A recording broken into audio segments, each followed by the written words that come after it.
bien, buenas noches. Gracias, Elena, por la presentación. Gracias a las autoridades civiles y eclesiásticas por su presencia en esta reunión. Elena, tú sabes que lo malo de la gente humilde o modesta es que a veces tiene motivos para serlo. Y esto es lo peor que le suele pasar a esta gente, ¿no? Este es un poco el caso. Agradezco tu presentación. Fíjense ustedes, a mí me llama mucho la atención cómo en esto de las presentaciones una de las cosas importantes es decir que ha escrito libros. Elena lo ha dicho, y ha escrito algunos libros, no ha dado los títulos, que no era necesario. Pero yo siempre me pregunto, ¿y por qué se da tanta importancia a la gente que escribe un libro y tan poca importancia a la gente que enseña a leerlos? Explico. Bueno, yo profesionalmente me he dedicado a enseñar a leer libros, porque he sido profesor de tiza. Con poco éxito, pero bueno, he sido profesor de tiza, ¿no? Y estoy muy orgulloso de haber enseñado a leerlos. Dice George Steiner que en la Universidad de Harvard se hizo un estudio de cuáles serían los mejores maestros que ha tenido la humanidad. Y después de un estudio pormenorizado llegaron a la conclusión de que quizás los mejores maestros que ha tenido la humanidad fueron Sócrates y Jesucristo. Pero desgraciadamente ninguno de los dos podría enseñar en Harvard porque ninguno de los dos publicó nada. No tenían publicaciones, entonces no podían ser profesores de la Universidad de Harvard. De acuerdo. Bien, yo agradezco que me hayan invitado a compartir con ustedes esta presentación esta noche. Ante todo soy un padre de familia. Soy ante todo un padre de familia y quiero recalcar esto porque me gustaría esta noche hablar desde esta perspectiva. Un padre de familia que, bueno, se ha ido haciendo mayor y a medida que me he ido haciendo mayor miro hacia adelante y veo que ya no tengo proyectos. Pero a medida que miro y veo que no tengo proyectos, miro hacia atrás y veo que tengo trayectos. Que el trayecto es más largo que el proyecto en este momento, ¿no? Y entonces me gustaría hablar con ustedes esta noche desde esta perspectiva de un padre de familia que ha tenido que educar a sus hijos para que sus hijos en este momento incluso eduquen a mis nietas. Y entonces me gustaría, insisto, hablar desde esa perspectiva sencilla, no desde la perspectiva de los grandes tratados de educación. Para hablar del tema que está indicado en el cartel, que es familia y madurez humana. Y este tema podría abordarse desde dos vertientes, las dos muy importantes, pero no podremos abordar las dos. Hay una vertiente que es la familia como productora de madurez, como ámbito privilegiado de personalización y por lo tanto como ámbito privilegiado de maduración de la persona. Después las decisiones que tenemos que tomar. Y la pregunta, que así a primer golpe de vista puede sonar como impertinente, creo que es necesaria. ¿Para qué han traído ustedes sus hijos al mundo? Los que sean padres. ¿Para qué hemos traído nosotros a nuestros hijos al mundo?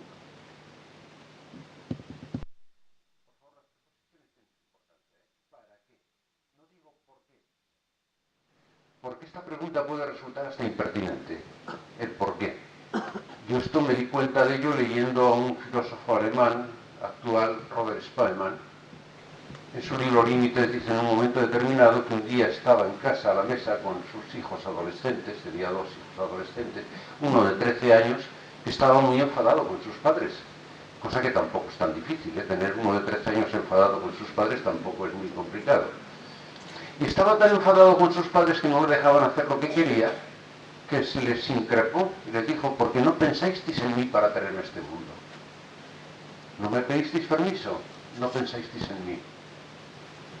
Y entonces Robert Spellman dice que se le quedó fijamente mirando y le dijo: oye, tontito, ¿pero tú crees que tu madre y yo estábamos para pensar en ti en ese momento, hijo? Es que la pregunta del por qué no se debe hacer, porque se puede encontrar uno con respuestas más impertinentes que la pregunta, ¿no? Pero el para qué sí. ¿Para qué hemos traído a los hijos al mundo? ¿verdad?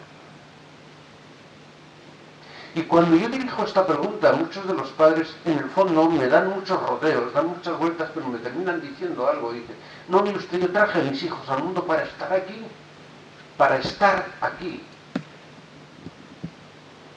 Oiga, pero nada más. Oye, ¿le parece a usted poco? Tal como están las cosas. A mí esto me preocupa. Porque si yo decido que he traído a mis hijos simplemente para estar aquí, verbo estar, para estar aquí, al único que puedo aspirar es al bienestar de mis hijos, valores del bienestar. Y probablemente eso termine proporcionándoselo incluso mejor que yo como padre, el estado del bienestar. ¿Me explico? Que terminará sustituyéndonos a los padres en un momento determinado. Y en consecuencia, cuando yo, padre preocupado por el bienestar de mis hijos, busco un colegio para ellos, ¿qué colegio busco, oiga, por ejemplo? ¿Qué educación busco? Pues la de aquel colegio que es productor de estatus social, a la hora de la verdad, de estatus, también del verbo estar. Es que los que pasan por esta formación se colocan mejor, claro. Y por eso los grandes problemas de la educación que suelen tener estas familias se centran sobre todo en dos elementos. El gran problema de la libertad de los hijos en un momento determinado. Pero ¿cuál es el problema de la libertad para estos padres? Que lo único que les preocupa es cuánto tienen que estar sueltos los hijos. Oiga, ¿a qué hora tienen que venir a casa? Este es el gran problema de la libertad. No si son libres, sino si están sueltos suficientemente. Y cuando abordan los problemas éticos, ya no les importa que los hijos hagan el bien, porque no importa hacer el bien. Lo que importa es quedar bien, que es una forma de estar. Y entonces hace usted el recorrido, al final se encuentra con estos padres, con hijos ya mayores, y dice, oiga, ¿está usted contento con la educación que recibió su hijo? Y dice, oh, encantado. ¿Y por qué está tan contento, diga? Y dice, porque ya los tengo bien situados, que tienen un sitio donde estar. Algunos son más gráficos y dicen, los tengo colocados en buena posición. Es una forma de estar, ¿no es cierto? Ahí se terminó el problema. Ahora bien, miren ustedes, esa no es la respuesta. Una persona consciente, una persona con mediana profundidad, sabe que no trajo a los hijos simplemente para estar aquí, aunque tienen que estar, evidentemente, y en las mejores condiciones posibles, sino que los trajo para ser. Hay diferencia entre verbo ser y verbo estar, ¿no es cierto? Algunas lenguas no lo diferencian, bueno, ellos se lo pierden. Pero algunas lenguas no lo diferencian entre el ser y el estar. Aquí sí diferenciamos perfectamente entre el ser y estar. Y es tan importante que hasta el gran filósofo cantante, ¿cómo se llama?, que dice que no es lo mismo ser que estar, ¿no? Alejandro. No es lo mismo. No es lo mismo, no. Yo traje a mis hijos para ser. Oiga, ¿pero para ser qué? Pues para ser lo que son. Porque mis hijos no son animales, Porque mis hijos no son unas plantas que pongo ahí. Mis hijos son personas. Y en consecuencia el compromiso que yo he contraído con ellos en el momento en que hemos decidido traerlos al mundo es que lleguen a ser plenamente personas. Y esto, miren ustedes, pertenece al orden de la naturaleza, no le demos más vueltas, no estamos haciendo filosofías. Si ustedes se toman los reportajes estos que dan en televisión, a mí me encantan los de la 2, allá al mediodía, y el otro día veía, ¿no?, ese reportaje del águila que ha procreado unos aguiluchos, y veíamos ahí cómo los cuida, cómo los protege, cómo los entrena con unas técnicas especiales. Y yo le preguntaba a mi mujer, ¿y por qué lo hacen así? Y mi mujer me miraba extrañada y dice, pero no seas tonto, me dice, porque quiere que sean plenamente águilas. No les van a entrenar para que sean gorriones, para que sean águilas, ¿no? Y después venía un reportaje sobre los jabalíes. Y tenían esos jabatos y los entrenan y los cuidan y los protegen para que sean plenamente jabalíes. No para que sean corderos, para que sean lo que son. Y a eso se llama la crianza. El animal cría. Pues yo he traído personas y los cuido y los protejo y los entreno para que sean plenamente personas. Y esto, oiga, ¿cómo se llama? ¿Crianza? No, esto se llama educación.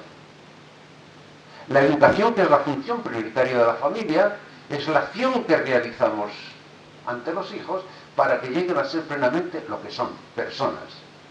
Para que lleguen a desarrollar en su plenitud la personalidad.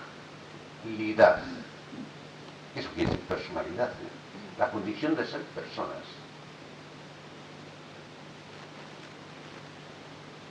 Para que madure la persona, para que llegue a su plenitud la persona, para que el hombre venga a ser hombre, decía ya Alfonso X el sabio, ¿no? Definía esto, para que el hombre venga a ser hombre y la mujer, claro, para que venga la persona, venga a ser plenamente persona.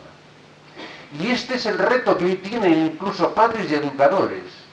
Yo que estoy trabajando con los educadores, a veces me desconcierta un poco la actitud que tienen, tanto los padres como los educadores. Están obsesionados por el futuro de los niños. Oiga, ¿y cómo los preparamos para que se enfrenten al futuro? ¿Qué les enseñamos para que en el futuro puedan...? Y yo siempre pregunto lo mismo, ¿pero usted ya sabe cómo va a ser el futuro? Y si no lo sabe nadie, entonces ¿cómo les preparamos para que sea el futuro? Yo me he quedado sin certezas, no sé ustedes. Ya no tengo ninguna certeza a este respecto, me he quedado simplemente con una. No va a poder sobrevivir frente al futuro más que aquellos que tengan una personalidad sólida. Y esto, perdonen la anécdota, esto yo lo descubrí a raíz de una circunstancia familiar. Nuestros hijos llegan adolescentes. Y hay un día en que nuestros adolescentes nos plantean un problema en casa. Porque es que, ¿a qué hora pueden venir los viernes por la noche a casa? Supongo que este es un problema común, no lo sé. Pues que, o ya pasó de moda esto, ¿no? Y claro, este es un problema que hay que abordarlo, ¿no? Entonces discutimos, analizamos. Discusión difícil, ¿eh? Porque en estas discusiones normalmente no hay argumentos. El argumento es algo cognitivo. En estas discusiones hay sentimientos. Y dar argumentos contra sentimientos tiene usted todas las de perder. ¿Sí? Y entonces, bueno, al final no cabe más que la decisión democrática. Pongamos esto a votación. Ahora os advierto, no todos los votos valen igual, ¿eh?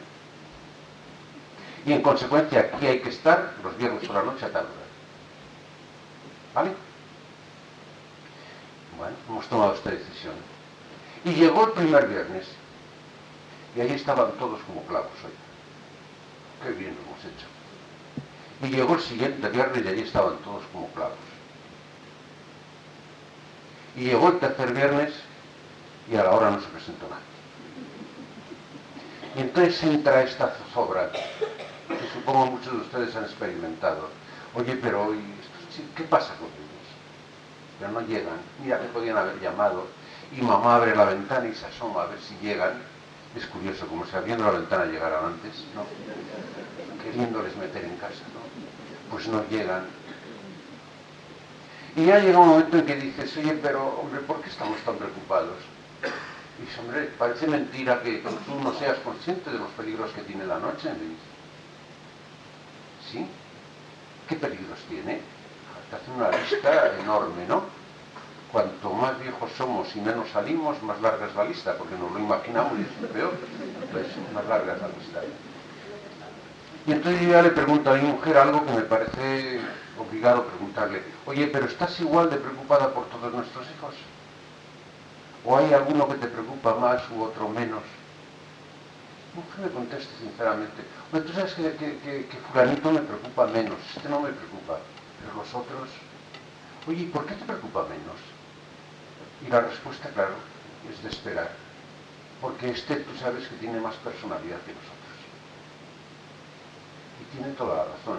Pero entonces cuando se aborda el tema, decir, por lo tanto el problema no está en los peligros de la noche, oiga, sino el problema es con qué personalidad se enfrentan nuestros hijos a los peligros de la noche, ¿es cierto?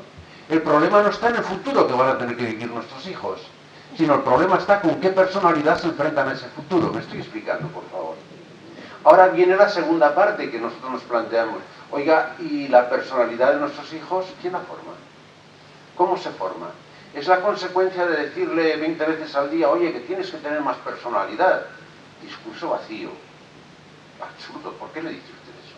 ¿Y qué hace? ¿Aprieta así los puños fuerte para que le salga más personalidad?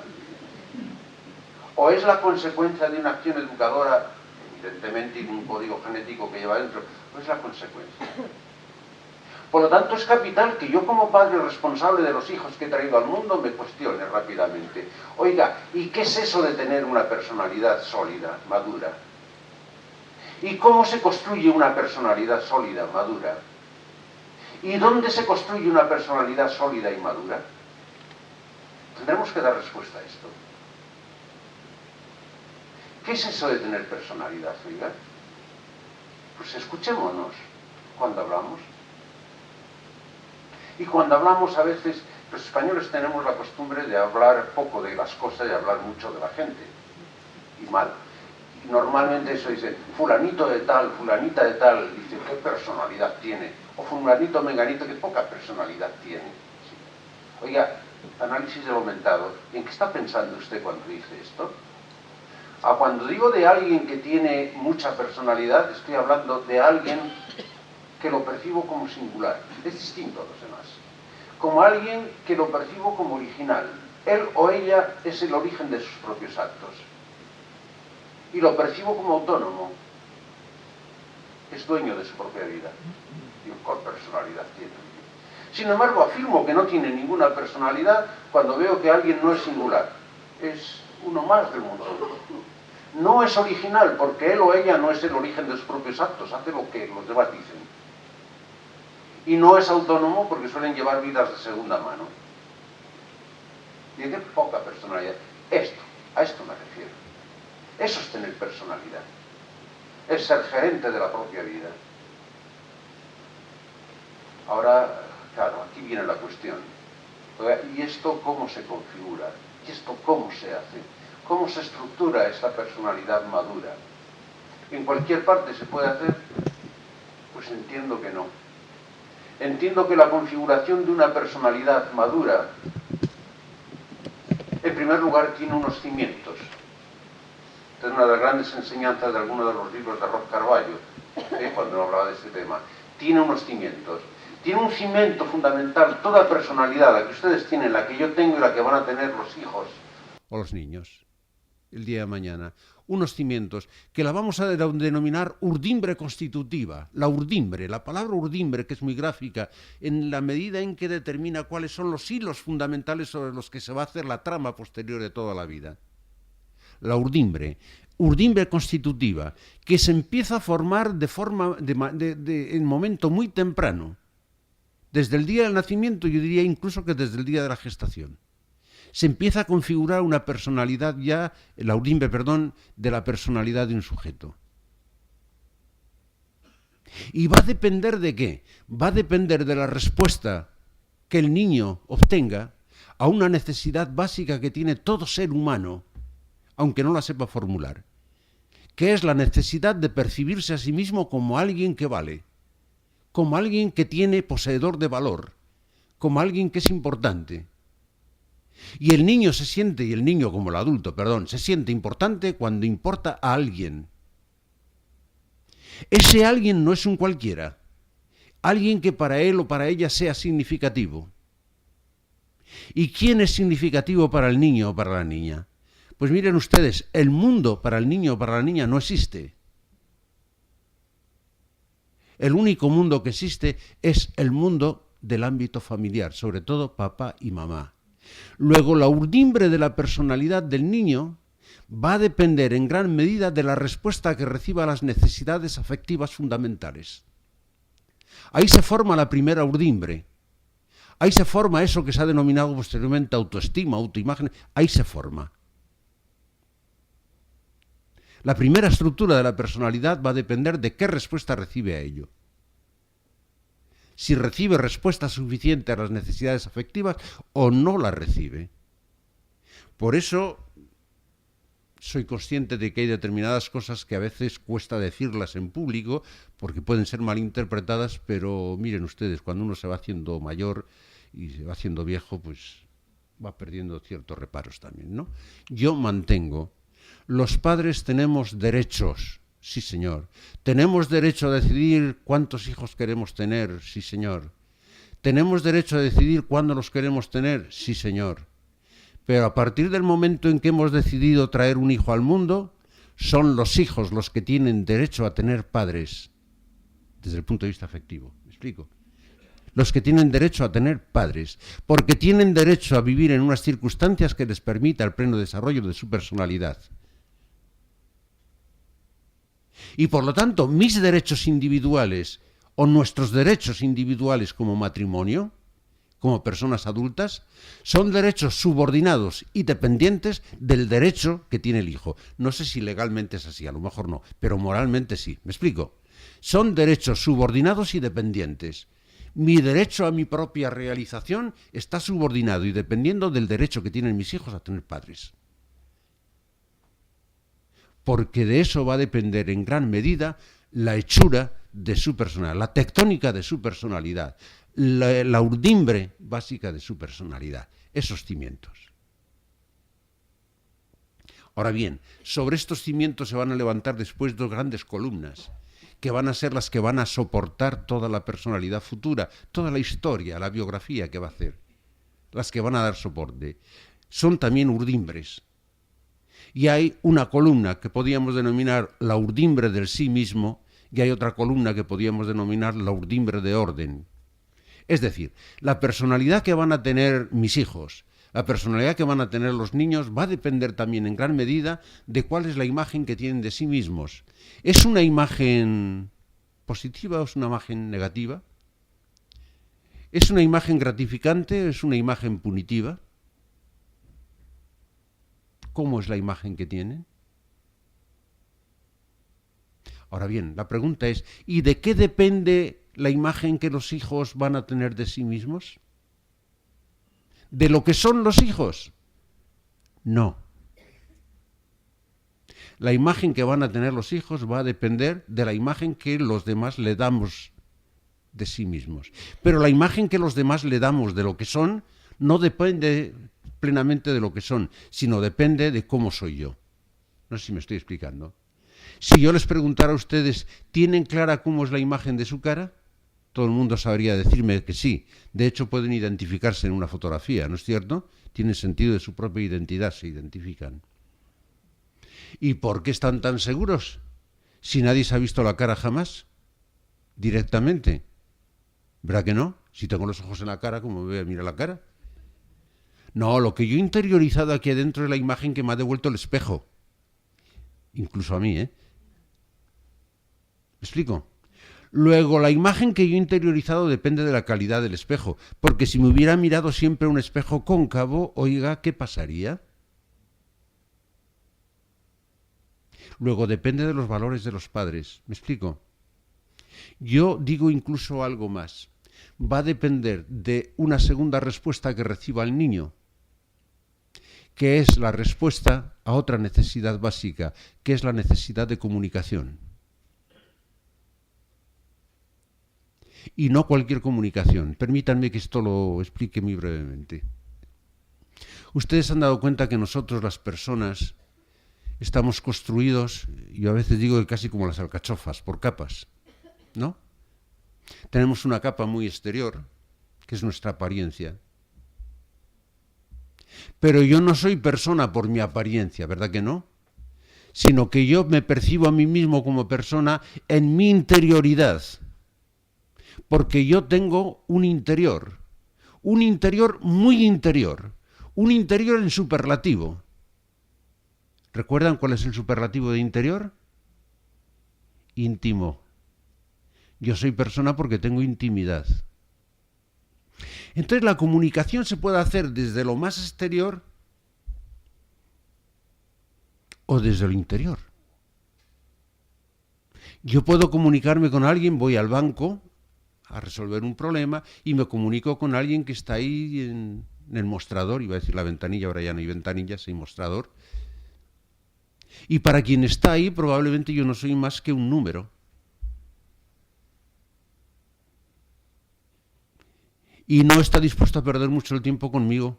No se me ocurre a mí a contarle, oiga, le vengo a contar una intimidad. No. Soy un número, soy puro exterior. Resuelto el problema, váyase. Por eso la relación me resulta afectivamente indiferente. Nada más, no nos influimos. Ahora, cuando dejo de hablar con ese señor, esa señorita que estaba ahí, me encuentro con un compañero de trabajo y con ese ya comparto algo más interior, ¿verdad que sí? Y por eso digo que me cae simpático o antipático. El patos ya está indicando una cierta afectividad ahí, ¿verdad? Pero cuando dejo a ese compañero de trabajo me encuentro con un amigo. Amigo o amiga ya supone compartir, comunicarse desde algo más interior. Y por eso lo compadezco porque me cuenta una desgracia familiar. Padezco con él o celebro con él algo que... Vamos penetrando más interior. Ahora miren ustedes, solo cuando yo llegue a mi casa tengo la oportunidad de comunicarme con la gente que está en mi casa desde lo más interior a lo más interior. Desde lo más íntimo a lo más íntimo. Porque la familia es ámbito de comunicación de intimidades. Habrá que preguntarse si lo cumple, pero es ámbito de comunicación de intimidades. Es como si la naturaleza hubiera reservado ese espacio. De hecho, si yo en mis clases a una alumna le digo determinadas cosas o tengo determinadas actitudes, me va a decir, profesor sin familiaridades, ¿eh? Claro, tiene razón. Hay determinados ámbitos que le pertenecen a la familia, no me pertenecen a mí, ¿me explico? Ámbitos de comunicación de intimidad. Oiga, ¿y qué pasa en esa comunicación de intimidades? Pues que en esa comunicación de intimidades se da un mensaje capital al otro. Yo abro mi intimidad ¿con quién? Solamente con aquellos que percibo claramente que me quieren, ¿sí o no? Solamente. Luego el amor es el que abre la intimidad y el que de alguna manera permite esta comunicación de intimidades, satisfacer la necesidad de la comunicación de intimidades. Me dirán ustedes, entonces lo tenemos fácil, porque todos queremos a nuestros hijos, ¿no? Y yo en toda mi trayectoria profesional, de verdad, casi no he encontrado, no quito el casi, no he encontrado ningún padre, ninguna madre que no quiera a sus hijos. Algunos de formas muy raras, pero a verlos haylos, ¿eh? Pero ahora, fíjense ustedes, sin embargo, me he encontrado a diario con hijos que no se sienten suficientemente queridos por sus padres. ¿Y eso? ¿Por qué? Si los quiero, ¿por qué no se sienten suficientemente queridos? Por algo muy sencillo. Porque ustedes me quitan a eso de querer, de amar, le quitan todo el papel de celofán, le quitan las cintitas azules y se van a quedar con 4 conductas muy elementales. Yo, igual que mis hijos, yo adulto y viejo, igual que mis hijos, me siento querido cuando me siento atendido. Yo me siento querido cuando me siento comprendido. Yo me siento querido cuando me siento aceptado y yo me siento querido cuando me siento valorado. Y todo lo demás, retórica. Si usted no tiene nunca tiempo para mí, oiga, si todo es más importante que yo, en el fondo me estás diciendo no te quiero lo suficiente, aunque me digas palabras bonitas. Si tú no eres capaz de meterte en mi expectativa para ver qué siento y cómo pienso, incluso antes de darme una sanción si tienes que dármela, si tú me estás diciendo permanentemente es que tú eres un inútil, es que tú eres, es decir, no te acepto. O si me estás comparando permanentemente con otro, me estás diciendo a quien aceptas al otro y a ti solamente en la medida en que te parezcas al otro. No me aceptas. Y si al final no me valoras porque nada hago bien, no me quieres. ¿Me explico? Léanse un librito de pedagogía muy bueno, que lleva por título El Principito. Ahí se lo explica a ustedes. Se lo explica eso. Cuando dice, domestícame, domus, méteme en tu casa. Y entonces le explica cómo es todo eso. No voy a contarles ahora el Principito, pero bueno. Lean, si no tienen tiempo de leer el Principito, nada más el capítulo 21, que es muy cortito. Ahí viene la clave. Y entonces verán la despedida que le hace el zorro al Principito en ese capítulo 21.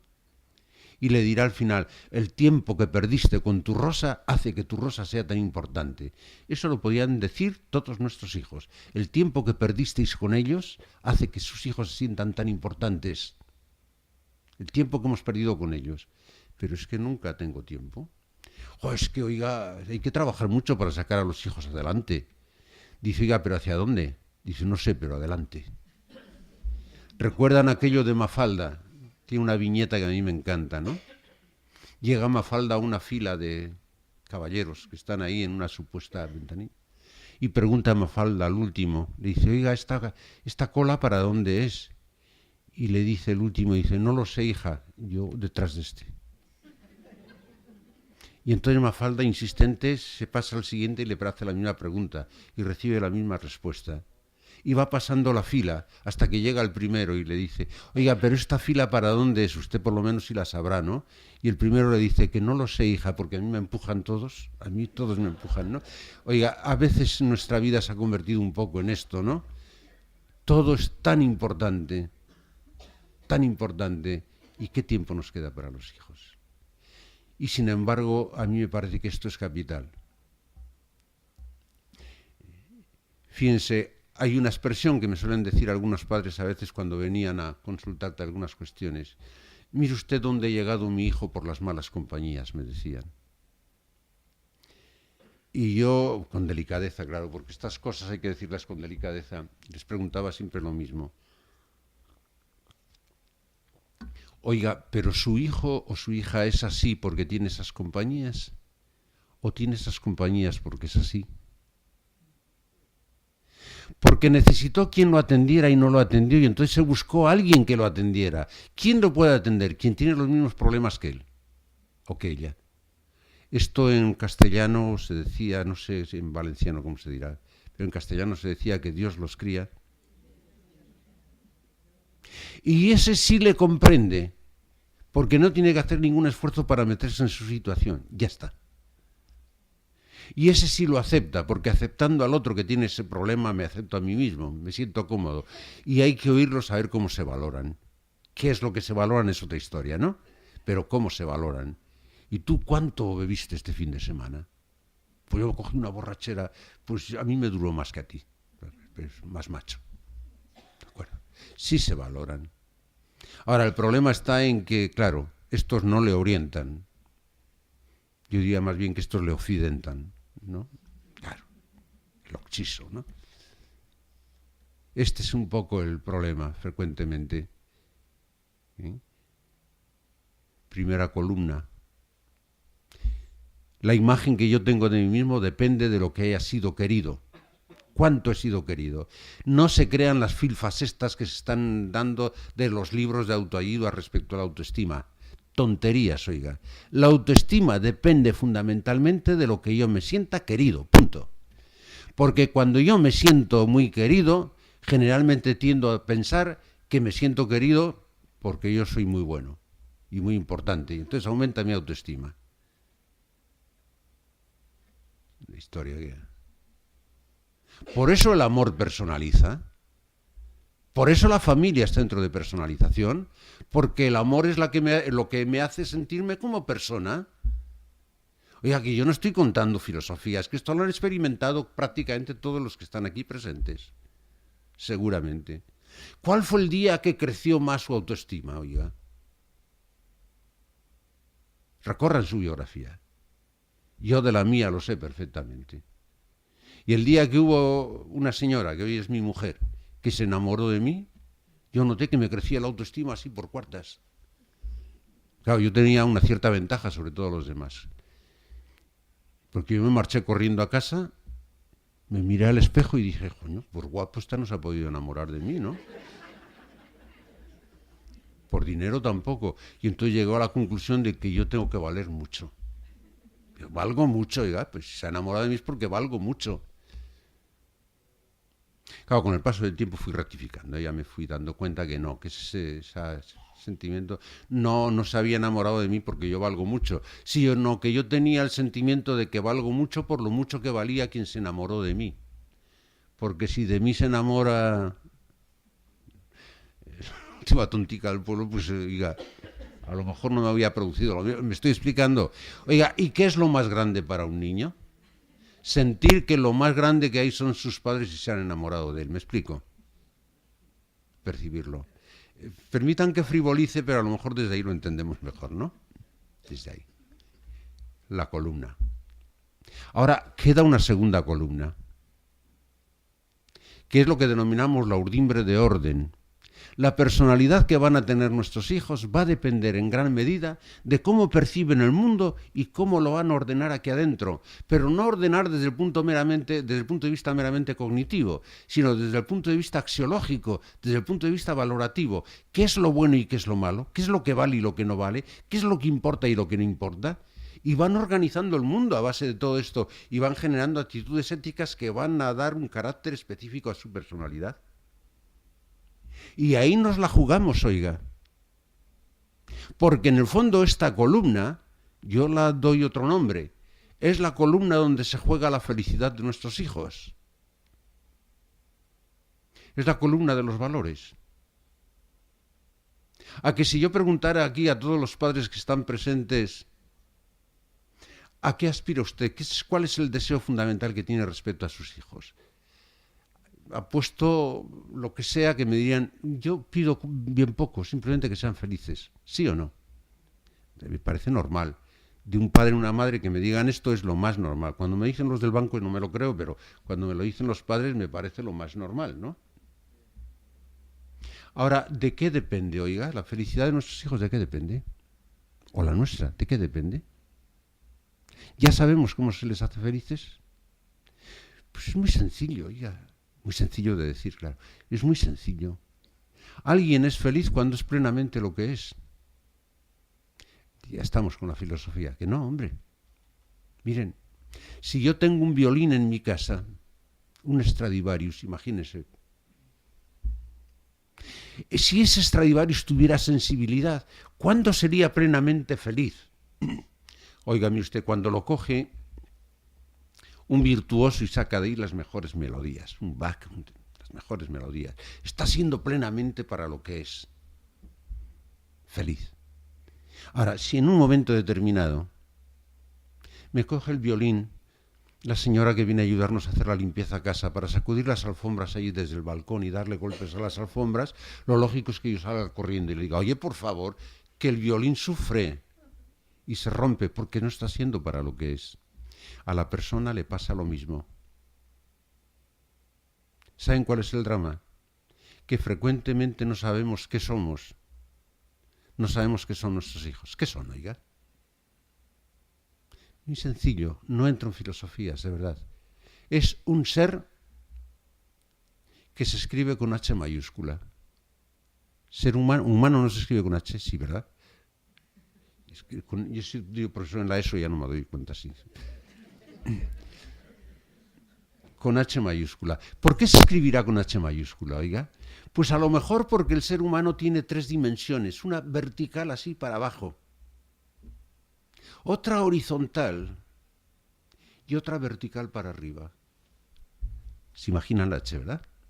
Yo tengo una vertical para abajo, yo y ustedes, que es mi dimensión biológica. Yo tengo una dimensión biológica, soy un animal, igual que cualquier otro animal en el fondo. Pero claro, cuando me sigo mirando me digo, pero no soy solo esto. Yo percibo que esa biología pertenece a un yo. Y ese yo quiere afirmarse. Y al afirmarse entra en relación con los demás y busca estima, y entonces hay una segunda dimensión que es la dimensión psicoafectiva, horizontal, psicosocial. Segunda dimensión. Pero yo me sigo analizando y digo, y ahí termina todo. Y empiezo a percibir que tengo una tercera dimensión vertical hacia arriba, que es la dimensión de sentido. Yo como ser humano me percibo a mí mismo como alguien que busca sentido y no aguanto la falta de sentido. Y ustedes tampoco, por cierto. Tampoco.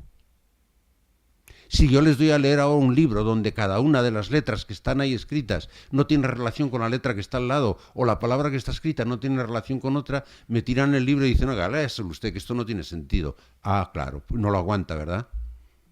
Si yo les mando a barrer las escaleras de este edificio y les digo, pero cójase la escoba y me barre las escaleras de abajo hacia arriba, ¿eh? Dice, oiga, ¿por qué me toma usted el pelo? Eso no tiene sentido. Yo soy un buscador de sentido. Oiga, y si a lo que no encuentra sentido es a su propia vida, ¿qué pasa? ¿Me encuentro bien? Qué alegría, ¿verdad? No, me encuentro mal. Soy alguien necesitado de sentido. Ahora bien, fíjense ustedes, fíjense en esta tercera dimensión, porque es muy importante esta tridimensionalidad. Cuando yo tengo nada más una dimensión, cuando yo me miro simplemente en una dimensión, que es la dimensión biológica, pues eso, yo me encuentro ya con mucha gente que no pasa de ahí y que por eso lo único que puede aspirar es a tener una vida larga, porque una dimensión es simplemente longitud, una vida larga. Ahora te vas encontrando con gente un poco más compleja, ¿vale? Y dices, hombre, no, somos algo más. Y ya cada día encuentro más gente que quiere una vida, no solamente una vida larga, quiere una vida ancha también. Claro, 2 dimensiones ya es otra cosa, ¿no? Pero cada vez más te encuentras con gente que quiere una vida profunda. Tercera dimensión, la del sentido. Ahora yo les pregunto a ustedes, por favor, ¿y la pregunta por el sentido qué dirección lleva? Oiga, ¿qué sentido tiene este objeto que yo tengo delante aquí? Pues mire, si alguien me dijera, el que tú le quieras dar, me sorprendería, ¿verdad que no? Porque si es lo que yo le quiera dar, quiere decir que no tiene un sentido dado. Y si no tiene un sentido dado, quiere decir que es un objeto al azar. Y en consecuencia la vida de este objeto sería azarosa, claro. Triste. No, usted se pregunte, ¿por qué está hecho así, no de otra manera? ¿Qué fin tiene esto? ¿Qué función tiene esto? Para saber qué sentido tiene. Ahora, toda pregunta por el sentido de este objeto va más allá del objeto, ¿sí o no? Va más allá del objeto. Quédense con esto, va más allá. ¿Cómo se dice eso de ir más allá? En nuestra lengua original latina era trascendere, trascender. El sentido de cualquier cosa o es trascendente o no lo hay. Y por favor, no he dicho religioso, por favor, he dicho trascendente. ¿Qué sentido tiene su vida? Mire usted, pues mi vida pueden ser mis hijos, ¿o no? Es el tema, me encuentro con gente. ¿Qué sentido tiene su vida? Pues mi profesión da sentido a mi vida. ¿Es trascendente lo que usted hace? Claro, porque va más allá de mí mismo. Realmente se proyectan mis alumnos, o se proyectan mis pacientes, o se proyectan mis ciudadanos, va más allá, luego es trascendente, va más allá. ¿Vale? Hasta que un día este pobre profesional, pues le pasa como me pasó a mí, ¿no? Que te declaran solemnemente descendiente del último Inca, que fue el Inca Paz. Y entonces dicen, a partir de ahora ya usted tiene que abandonar su profesión. ¿No han visto ustedes la depresión de algunos jubilados? Porque lo que daba sentido a su vida ya no le da sentido. ¿Ya qué hago? Dice, oiga, ¿sus hijos no le dan sentido a usted a su vida? Pues tiene usted razón. Sus hijos es algo, mis hijos son algo que me trasciende. Entonces me vuelco en mis hijos. Hasta el día que se me marcharon todos y ya no vuelven. Entonces viene la depresión del nido vacío en muchas casas, ¿verdad? Claro. Y algunos generan el síndrome de suegros, porque si lo que daba sentido a mi vida eran los hijos, y ahora ni me llaman ni cuentan conmigo, entonces tengo que ir yo a meterme en su vida para poder ver que mi vida sigue teniendo sentido, ¿no? Entonces, síndrome de suegros, ¿no? Y a la gente hay que decirle, oiga, pero se puede ir más allá, se puede trascender más. Los valores morales de servicio a los demás es un valor trascendente. Los valores intelectuales de búsqueda de la verdad es un valor trascendente, y puede dar sentido a su vida más allá. Los valores estéticos, los valores religiosos pueden dar sentido a su vida. Busque usted referentes desde los cuales pueda encontrar sentido hasta lo que aparentemente no tiene sentido. Oiga, pero ¿esto a cuento de qué viene? Esto es el mundo de los valores que hay que plantear a los hijos, que lo debe hacer la familia.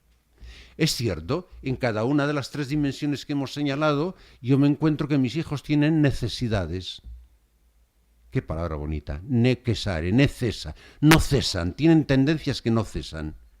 Tienen necesidades de carácter vital, de carácter biológico. Tienen hambre y tienen que comer. Tienen necesidades vitales y tienen que consumir. Y cuando tienen hambre y comen, se encuentran satisfechos. Por poco tiempo, porque al cabo de 4 horas tienen que volver a comer, claro. Eso se llama el placer. Tienen necesidades de segunda dimensión, de carácter afectivo. Ahí esto es otra historia. Y cuando encuentran algo que les satisface, se encuentran satisfechos, claro. Que ya no dura 4 horas, ¿verdad? Eso tiende a ser más duraderos. Eso es la alegría. Hablen con los maestros que tienen niños en las clases y les dirán muchas cosas. Uy, tengo ahí unos niños que les pasa algo. ¿Qué está pasando? Problemas afectivos. Esa es la alegría. Tercera dimensión. Yo necesito encontrar sentido a mi vida. Y cuando encuentro algo que le da sentido a mi vida se planifica. Entra en una especie de equilibrio. Entra en una especie de armonía. Eudemonía, dirían los griegos, ¿no? Entra en una especie de una armonía. No hace ruido. Pero es una vida equilibrada. Esa es la felicidad. La felicidad es la consecuencia de haber alcanzado un bien que puede dar sentido pleno a mi vida. ¿Me explico? Algo o alguien que puede dar sentido pleno a mi vida. Y este es el drama de muchos de nuestros jóvenes y adultos. Yo con los adultos procuro no meterme, ¿no? Pero, y adultos. Claro. Les hemos negado la tercera dimensión. Y les hemos reducido simplemente a consumidores de bienes vitales.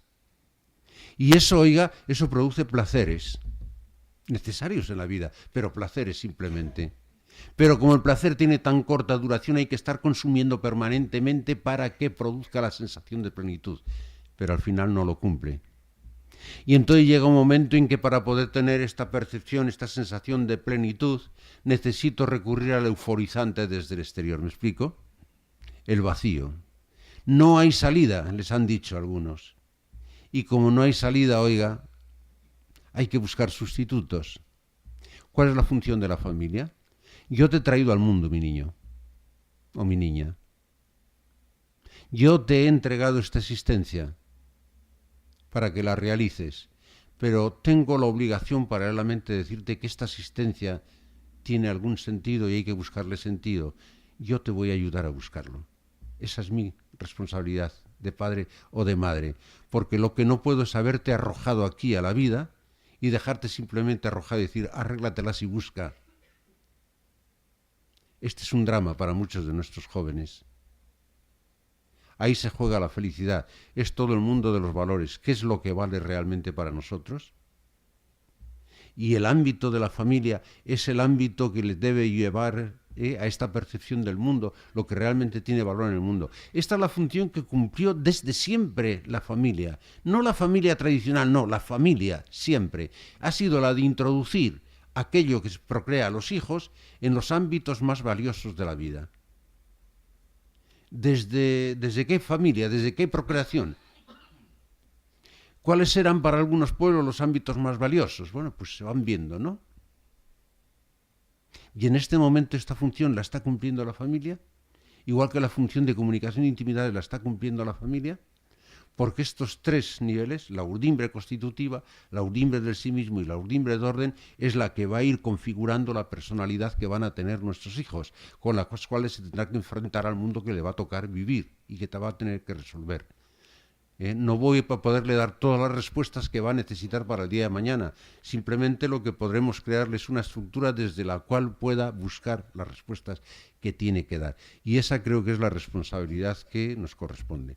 El poder contar con un instituto de la familia y de la educación, como se ha propuesto aquí esta noche, que nos pudiera ayudar en un momento determinado a clarificar horizontes en ese terreno, creo que podría ser muy interesante, ¿no? Creo que podría ser muy valioso.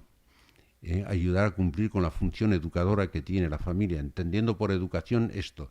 Educación, no le demos más vueltas, es procurar ayudar a la persona a que sea cada vez más persona, a que madure su personalidad.